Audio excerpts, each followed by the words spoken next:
You've probably been there. Your calendar is full, your to-do list looks like a CVS receipt, and still, at the end of the day, you feel like nothing really moved forward. That's not productivity. That's motion sickness, the illusion of progress wrapped in exhaustion. We live in a culture that glorifies burnout and confuses busyness with value. The fuller your day, the more successful you must be, right? But let's zoom in for a second. Why is it that the busier you are, the more empty you feel? Why does doing so much leave you feeling like you've done nothing that matters? Because here's the uncomfortable truth. Activity doesn't equal impact. Being constantly in motion isn't the same as moving forward. A rocking chair moves all day and still goes nowhere.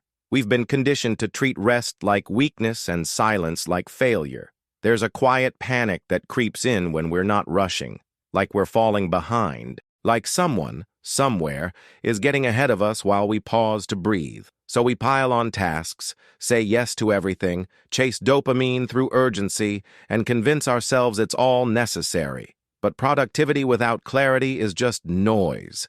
It's like trying to build a house during an earthquake. You might be working, but the foundation is unstable. Most people aren't failing because they're incapable. They're failing because they're overwhelmed, distracted, and stretched so thin that nothing gets their full attention. Doing less isn't about laziness. It's about alignment. It's about identifying what actually moves the needle versus what just makes you feel temporarily important. It's stepping out of the chaos and asking a dangerous question most people avoid. What am I doing all this for? The truth is, you don't need more hours. You need more intention. You don't need a longer to-do list.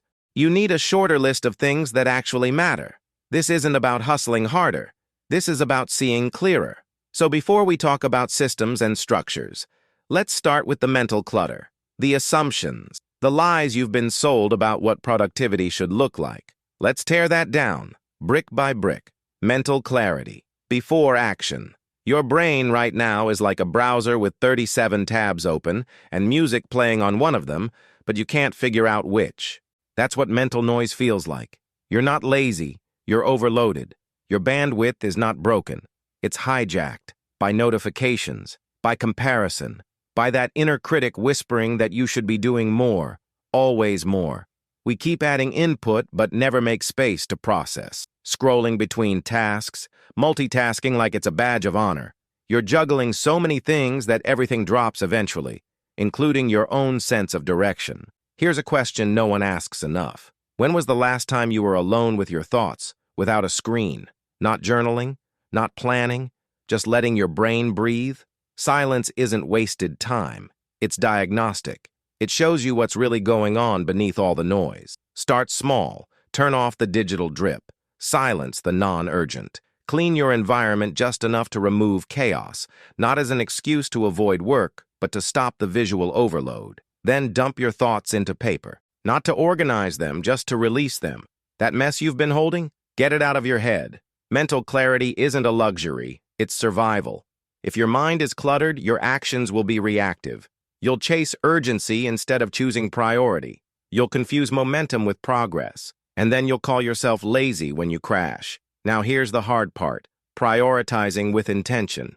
That means asking every morning, if I only got one thing done today, what would make it worth it? Not to impress anyone, not to be productive for the sake of it, but to feel aligned with something real. This isn't about ambition. It's about focus. It's shrinking the battlefield so you can actually win a fight. Zoom in on the one task that's creating the most friction in your life right now. That conversation you're avoiding, that form you haven't filled, that email you've let rot. Do that first. Do it badly if needed, but do it before everything else distracts you. Your brain craves simplicity, not stimulation. Your clarity doesn't come from doing more. It comes from cutting the noise. What happens to your energy when you stop being pulled in 12 directions and choose one path, even temporarily? Try it today. Watch what shifts, structuring the essential. Here's where most people get stuck. They know they should do less, but don't know what to keep. Because let's be honest, everything feels important when your nervous system is in survival mode. When you've been chasing productivity for validation, cutting tasks feels like failure. But not all tasks are created equal. Some give you leverage, others drain you quietly. High-impact tasks are the ones that, if completed, make the rest of your day or even week fall into place. Think about it. What's one task you avoid that, if done, would eliminate 5 others? That's the one. That's your leverage point. Here's a filter worth using. If you had only 2 hours of energy today, where would you put it? What task would make everything else feel lighter afterward? If your answer involves busy work, like checking your inbox or tweaking fonts, you're probably avoiding discomfort, not organizing your priorities. Let's talk strategy. The Ivy Lee method is so simple it feels wrong, but it works. At the end of your day, write down 6 tasks for tomorrow. Just 6. Rank them in order of importance, and when the next day begins, do them in order, one by one. No skipping, no peeking at number 3 because it feels easier, no juggling, just presence. This method forces you to admit something most people dodge. What you avoid is usually what matters most. It breaks the perfectionism trap, it corners your procrastination, and it gives your brain something it rarely gets in this chaotic world: focus with direction. Minimalism in productivity isn't about being aesthetic, it's about survival. Complex systems collapse under stress. Simple ones bend and adapt. If you want resilience, you need clarity and structure, not more rules. Let me ask you this. What task have you labeled as too small to matter, but deep down you know it's the key to rebuilding your momentum? You don't need a 12-step system. You need a moment of honesty. Start there. Structure that. The art of saying no. You're not tired because you're doing too little. You're tired because you're saying yes to too much. And worse, you're saying yes to things that don't align with who you are or where you want to go. Your calendar is full of obligations that serve other people's agendas, not your own priorities. Every yes has a cost. Every time you agree to something out of guilt, fear, or politeness, you're making a silent trade. You're spending energy that could be invested in something meaningful. And slowly, your time stops feeling like it belongs to you. Boundaries aren't selfish. They're strategic. They protect your ability to do deep work. They guard your mental clarity like a firewall. Without boundaries, your day becomes an open tab at a noisy bar.